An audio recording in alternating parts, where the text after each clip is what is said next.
दोस्तों, क़यामत से पहले और हजरत ईसा अलैहिस्सलाम की वफात के बाद एक बड़ा धुआं आसमान से नमूदार होगा जो 40 रोज रहेगा।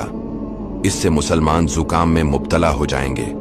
काफिरों और मुनाफिकों पर बेहोशी तारी हो जाएगी। बाज एक दिन, बाज 2 दिन और बाज 3 दिन के बाद होश में आएंगे। इसके बाद रात इस कदर लंबी हो जाएगी कि मुसाफिर तंग दिल और मवेशी चरागाह के लिए बेकरार होंगे। यहां तक कि लोग बेचैनी की वजह से नाला वजारी करेंगे और तौबा तौबा पुकारेंगे। आखिर 3-4 रात की मिकदार इस रात के दराज होने के बाद इस्तराब की हालत में आफताब मगरिब से चांद ग्रहण की मानंद थोड़ी सी रोशनी के साथ निकलेगा। इसके बाद तौबा का दरवाजा बंद हो जाएगा और इस दिन आफताब इतना ऊपर होकर गुरूब होगा जितना कि चास्त के वक्त होता है। फिर हस्बे मामूल मशरिक की तरफ से निकलता रहेगा।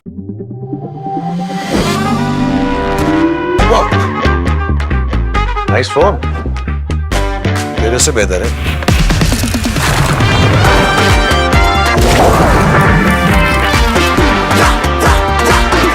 Impressive, but mine is one of a kind. So clear, so powerful. Realme 14 Pro.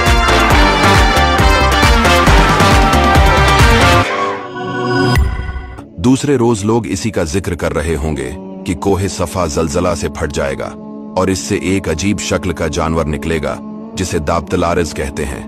वो चेहरे में आदमी से, गर्दन में ऊंट से, दम में बील से, हाथों में बंदर से और कानों में हाथी से मुशाबा होगा। पहले यमन में, फिर नजद में जाहिर होकर गायब हो जाएगा, फिर दोबारा मक्का में जाहिर होगा।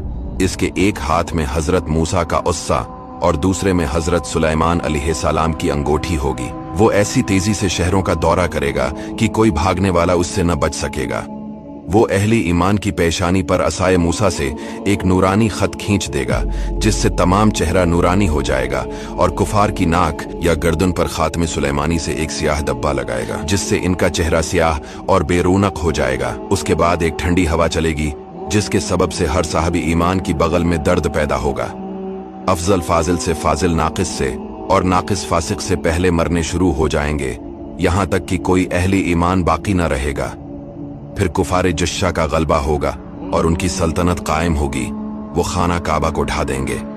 हज मौकूफ हो जाएगा। कुरान मजीद दिलों, जबानों और कागजों से उठ जाएगा। खौफ आखिरत दिलों से उठ जाएगा। शर्मू हया न रहेगा। आदमी गधों और कुत्तों की मानंद दोस्तों के सामने जमा करेंगे। कहत वबा का ज़ुहूर होगा। दीगर ममालिक के लोग अहल वयाल समीत शाम को रवाना होंगे। इसी इसना में एक बड़ी आग जनूब की तरफ से नमूदार होगी। वो इनका ताक़ुब करेगी यहां तक कि वो शाम पहुंच जाएंगे। फिर वो आग गायब हो जाएगी। इसके बाद 4-5 साल लोग ऐशो इशरत के साथ गफलत में जिंदगी बसर करेंगे। बदप्रस्ती आम होगी। कोई अल्लाह अल्लाह कहने वाला ना होगा। यकायक जुम्मा के रोज जो योम आशूरा भी होगा, सुबह के वक्त अल्लाह ताला हजरत इसराफील अलैहिस्सलाम को सूर फूंकने का हुक्म देगा। सूर की आवाज के सदमा से तमाम जहां फुन्ना हो जाएगा। जमीन व आसमान के टुकड़े हो जाएंगे। चांद, सूरज और तमाम सितारे टूट कर गिर पड़ेंगे। दरिया खशक हो जाएंगे। आग बुझ जाएगी। सिवाय जाती बारी ताला के कोई बाकी न रहेगा। इस वक्त अल्लाह ताला फरमाएगा, आज सल्तनत किसकी है? फिर खुद ही जवाब देगा, इस एक अल्लाह की जो कहार है।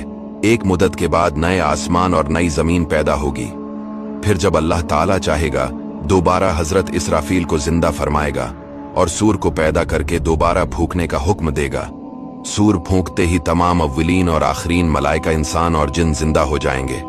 सबसे पहले हुजूर पाक अलैहिस्सलाम अपनी कब्र मुबारक से यूं बरामद होंगे कि दाएं हाथ में सिद्दीक़ अकबर का हाथ और बाएं हाथ में फारूक एज़्म का हाथ। फिर मक्का के मकाबिर में जितने भी मुसलमान दफन है सबको अपने हमराह लेकर मैदान महशर तशरीफ ले जाएंगे।